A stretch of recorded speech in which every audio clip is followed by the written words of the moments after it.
sfida dai due volti, padroni di casa per onorare un campionato che li ha visti salvi con una giornata d'anticipo, ospiti già condannati al purgatorio dei play-out. Serie D Girone E, Ligorna-Ghivizzano, benvenuti. Subito Ghivizzano, retropassaggio mal calibrato, approfitta del pasticcio zuppardo che si avvicina, lascia partire il tiro e gli ospiti sono subito in vantaggio. Strada in salita per il Ligorna è subito 0-1. 31esimo, rimessa laterale lunghissima, la sfera arriva a Catanese ma Dondero attento e para.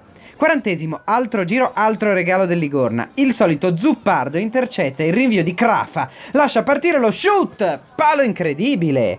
43esimo, si affaccia il Ligorna in avanti, angolo, testa di Napello e Rebecca la butta dentro. Fondamentale la deviazione di Alberto Rebecca che porta i suoi nuovamente sul pari. È 1-1.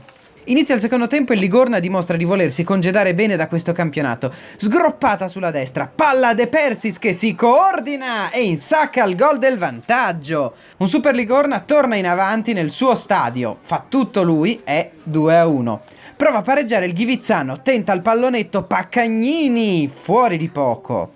81esimo, cross per Zuppardo che ci prova di testa, Dondero para in due tempi. Termina in festa il campionato del Ligorna, appuntamento a settembre, sempre in Serie D per la terza squadra di Genova.